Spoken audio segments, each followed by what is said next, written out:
Buku harian yang menulis sendiri, karya Kang Ramli Ahmad.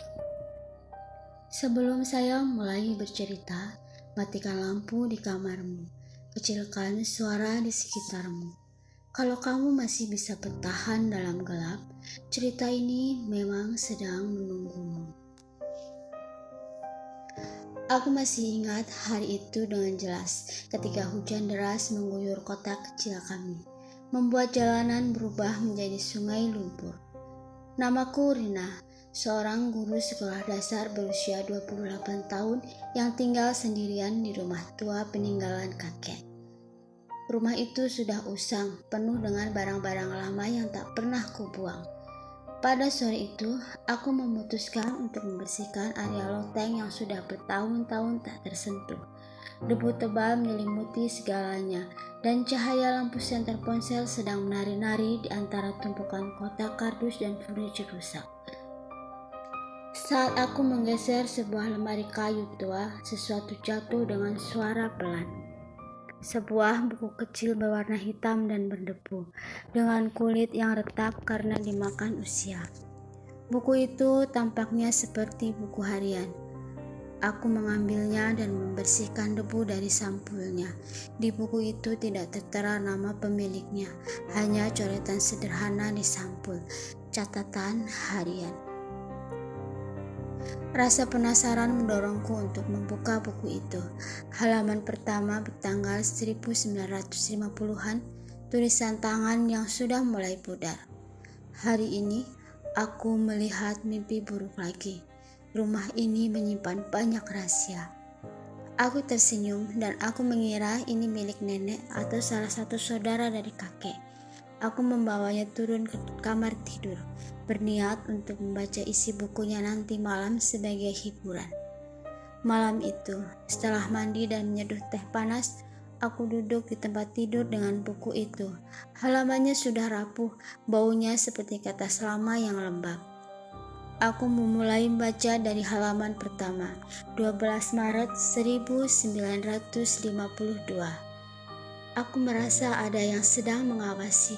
Bayangan itu selalu ada di sudut kamar. Aku bergidik tapi tetap melanjutkan membaca. Ceritanya tentang seorang wanita bernama Lila yang tinggal di rumah yang sama seperti milikku. Dia menulis tentang suaminya yang hilang secara misterius dan mimpi-mimpi aneh di mana dia melihat buku harian yang menulis sendiri. Tunggu, itu sangat aneh. Aku segera membalik halaman demi halaman sampai mencapai halaman terakhir 5 Juni 1952. Ini bukan mimpi, buku ini hidup. Ia tahu segalanya tentangku. Setelah itu, halaman kosong.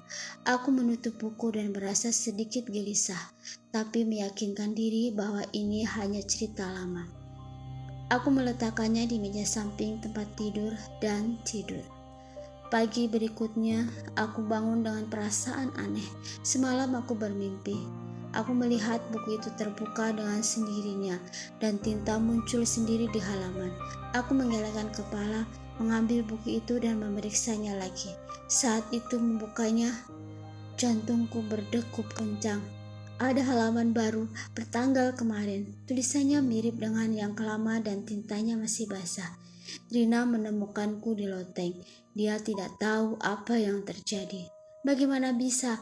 Aku sendirian di rumah ini. Aku memeriksa tulisan itu, mencoba menggosoknya, dan tinta itu asli, bukan ilusi semata. Aku melempar buku itu ke lantai, tapi rasa penasaran menarikku untuk mengambil buku itu kembali. Aku langsung membaca lanjutannya. Malam ini dia akan mendengar suara di dinding. Sepanjang hari di sekolah, aku tak bisa konsentrasi. Anak-anak bertanya kenapa wajahku pucat. Aku bilang hanya kurang tidur. Pulang ke rumah, aku mencoba mengabaikan buku itu. Aku memasak untuk makan malam lalu menonton TV. Tapi pikiranku terus kembali ke sana. Malam tiba dan saat aku berbaring di tempat tidur, suara itu datang dengan ketukan pelan dari dinding kamar, seperti jari yang mengetuk kayu. Aku bangun mendekat dinding, tapi suara itu berhenti. Aku meyakinkan diri kalau ketukan itu hanya angin atau tikus, tapi hati kecilku tahu itu bukan. Aku segera mengambil buku itu lagi dan membukanya. Ada halaman baru. Dia mendengar suara, besok mimpi akan datang. Aku tertidur malam itu.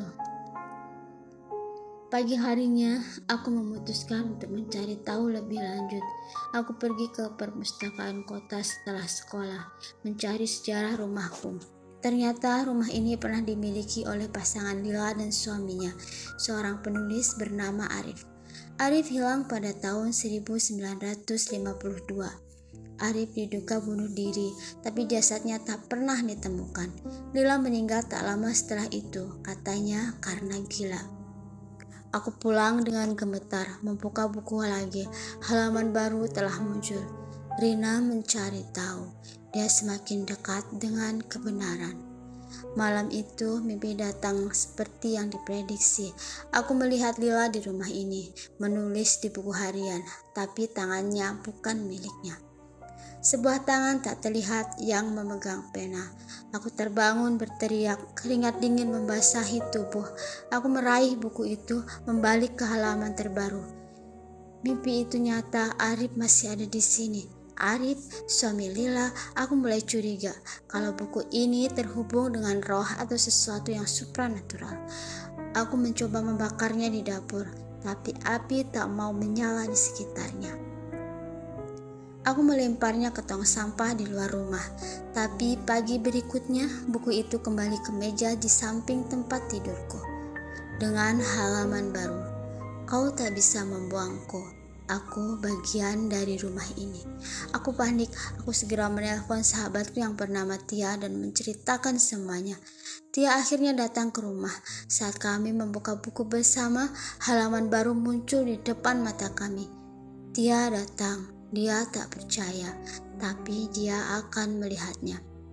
Wajah Tia langsung pucat, tapi kami memutuskan untuk menyelidiki dinding kamar tempat suara ketukan berasal. Kami berdua membongkar wallpaper tua dan di baliknya ada rongga kecil. Di dalamnya terdapat kerangka manusia, tulang belulang yang sudah rapuh dengan cincin kawin yang bertulis Arif dan Lila. Aku berteriak dan Tia menelpon polisi. Polisi telah datang dan segera memeriksa. Ternyata Arif dibunuh oleh Lila, mungkin karena perselingkuhan, dan Arif dimakamkan di dinding. Buku harian itu adalah milik Arif yang ia gunakan untuk menulis secara rahasia. Lila dalam kegilaannya melanjutkan menulis sebagai Arif setelah membunuhnya. Tapi bagaimana buku itu menulis sendiri sekarang? Polisi mengatakan itu pasti tipuan. Saat polisi membawa kerangka itu pergi, aku melihat buku harian terbuka di lantai, halaman baru dan terakhir. Akhirnya bebas. Terima kasih Rina. Sejak itu, buku itu tak pernah menulis lagi. Aku menyimpannya di kotak terkunci. Terkadang malam-malam, aku mendengar bisikan pelan dari loteng. Mungkin Arif sudah benar-benar pergi, atau mungkin dia masih menunggu cerita berikutnya. Tamat.